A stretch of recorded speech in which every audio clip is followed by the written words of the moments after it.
If you're like me, you've lived a somewhat normal life, if there is such a thing, up until this point, but for whatever reason, you're asking yourself the question, wait, am I actually autistic? And if I am, what do I do with this information? I was diagnosed recently at age 31 after living what other people would deem a very successful, maybe even easy life. Even though it didn't feel easy on the inside, it's felt very much like a struggle. Today I'm here to share the pros and cons of going through with the diagnosis at this stage in my life, hopefully helping you answer some of the questions that you might have if you're in the same place that I was when I was considering whether or not to get a diagnosis. I'm going to go into more of the actual process of the diagnosis and what that looks like in another video, but today I'm just going to talk about the concerns and the questions that we ask ourselves as we consider, do I go through with the diagnosis? First of all, if you're at this point and watching this video and you actually are autistic, you might have already taken some self-tests on the internet because there are a lot out there. And I'm going to share with you some of my favorite in the description below. My absolute favorite is called the ASPE quiz. It's a little bit longer, but I love the information it gives. If you haven't already done some of the self-tests, I highly recommend you start there first because they're actually a really great way to figure out if it's likely that you're on the autism spectrum. Let's talk about why you would or wouldn't get a diagnosis. The first thing I did when I realized that I might be on the spectrum is I just texted my social worker friend out of the blue, like a good ASPE with no introduction and no qualifications. I just said, I think I'm autistic. I said, what do I do? She, like a good social worker, invited me out for drinks. I think she let me just share my brain. As Aspies, sometimes we get very one-track minded and we just go. And she listened to my thoughts, my concerns, my questions. She has heard from some that it can be more harmful than beneficial to receive a diagnosis later in life because you've already established a way of living that has gotten you this far. You have to ask yourself if you're willing to be able to turn your life upside down and look at it from a completely different angle. As an autistic person, I know that for many of us, change is very hard. And so whenever you think about completely changing the perspective and the lens through which you see your life, that can be very daunting.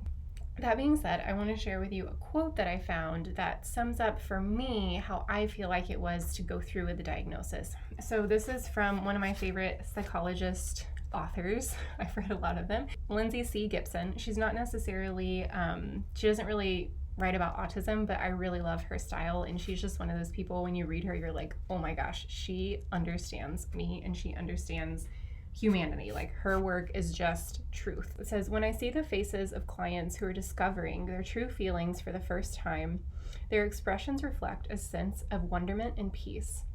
It wouldn't be too much to call it enlightenment. Not one of them would willingly go back to not knowing. With each bit of truth they encounter within themselves, they experience a feeling of self-reclamation.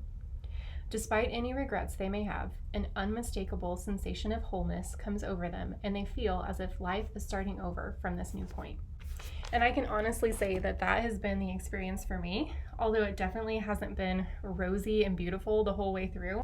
It's definitely been challenging, and there's been plenty of awkward moments whenever I share the diagnosis with the people closest to me. But I really do feel like I've gotten this chance to start over and have more self-compassion and self-understanding and just a healthier view of how to live my life. Let's talk about the 3 top concerns that I had before getting my diagnosis and some questions that you might be asking as well. Number 1, cost. If you're like me, you don't like spending money. I am a penny pincher. I love to save. I went ahead and did it. So for me, I received my diagnosis in 2020. Craziest year of our lives, right? So why not just go ahead and add a life-changing diagnosis to that year? Go ahead. In 2020, I paid $1,600 for my diagnosis. That was a very big sum for me and for my family, but we decided that it was an investment in myself, an investment in my future, and that's what I hope to bring to you today, is that you could consider this an investment in yourself. And honestly, I feel like an investment in the world, because I think either subconsciously or consciously, I think all of us want to know our truest self. And I think that comes out in a lot of different ways. But I think whenever we can honor and really see our true selves for what they are, I think the world becomes a better place because we're able to give more of ourselves to the world in a more free and caring and just creative way. If cost is an issue for you, there's one kind of rabbit hole that you can go down. Just don't let yourself make this the only option, because I definitely spent way too much time trying to make this happen. I know us Aspies can get fixated on things, but occasionally there are studies at universities or through different psychological practices where they're studying adult autism and they need participants. So you might do a quick Google search just to see if there's anything in your area where they might be looking for participants that would lend you possibly an evaluation or at least more resources to be able to pursue one. And then lastly, you could put this out there on something like GoFundMe, like a crowdsourcing kind of donation basis. I know that would be kind of scary to put yourself out there like that, but I'm just saying it is an option, and I know a lot of medical needs have been funded through things like that. That being said, there's some thoughts on cost. 2, finding a provider. This can be tricky. There should theoretically be a ton of medical providers for me to choose from. I still had to go an hour outside of my city to find a provider that specialize in adult autism. If you're watching this video and for some reason are like in a career change moment of your life, please consider becoming a professional that helps autistic adults, because we need so many more. If you don't live in a major city, definitely do your research. Even if you do live in a major city, if the provider, the psychologist that you're looking into, if they have written a book, read their books. If they have reviews, read all their reviews. Maybe try to get in contact with someone who has left a review and get even more feedback and honest review of what their experience was. And just ask questions. You can even have kind of like an initial intake appointment where you ask all the questions that you have in your brain, and they should be able to help you feel better about the experience. And if they don't, they're probably not the best provider for you. You are your own self-advocate. So I think Laura Zan, I'm going to spell it right in the description. Laura, I love your stuff, and you were one of the first people that helped me get a diagnosis. She has a podcast about how she wrote like 10 pages of all the reasons why she was autistic, and she just like handed it to her psychologist. I think they found it very useful in helping give her the diagnosis that she needed. So make sure that you're keeping track of all of the reasons that you have to support the diagnosis, and that will really help your provider. I had a wonderful experience. My psychologist's name is Dr. Laura Sanders. She was based in Coppell, Texas, but then moved to Denver, Colorado. If you're in Colorado, lucky for you, check out Dr. Laura Sanders. I will provide her information in the description box below. She's wonderful. And if you're not, like I said, search around, ask questions, read books, look through different resources, and figure out how people that you relate to, their stories of autism and their experiences, how they got the help that they needed. And then if you don't happen to have a good experience, I have heard some things like that. It's not the end of the world. It's not the end of the story. Like I said, the providers that we do have, some of them are just undereducated. A lot of us are undereducated about what autism is, especially when it comes to autism in females. If you have an experience that's not great, I just want to tell you that's not the end of the road, and you can immediately start looking into another option. So just further educate yourself, ask more questions, meet more people. That can be intimidating for us Aspies. You can do it online. There's so many great resources. Don't let that stop you. All right, so finding a provider, super important that you spend time finding one who knows what they're doing. Lastly, what do you do with the diagnosis?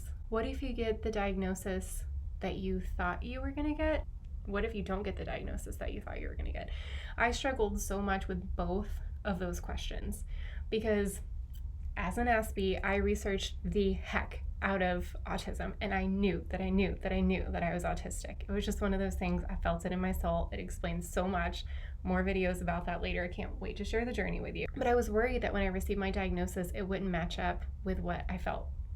And that was really scary to me. I want to tell you, first of all, whatever your diagnosis is, it starts and ends with you and your provider. So you don't have to share that information with anyone. I would say sit on it. Let it sink in. It's going to change your life. It's going to change how you view yourself and the world around you.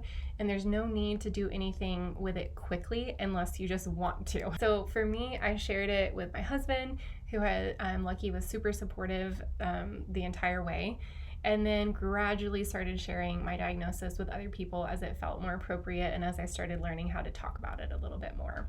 And then again, if you don't agree with your diagnosis, trust your gut.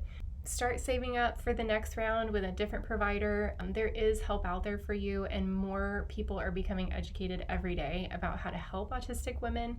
And I have hope for you that you will get the help that you need. This process has been life-changing for me. I would do it all over again in a heartbeat. I can't wait to share more in upcoming videos about what the diagnostic process is like, how I got to that point, what my life experiences have been like so far that kind of led me to believe that I might be autistic. All these things are coming, and wherever you're at, I just want to let you know that you're not alone. This can be a really scary process, but it can also be really invigorating, and it can bring new life. So tell me in the comments if you've gotten a diagnosis and how that's affected your life.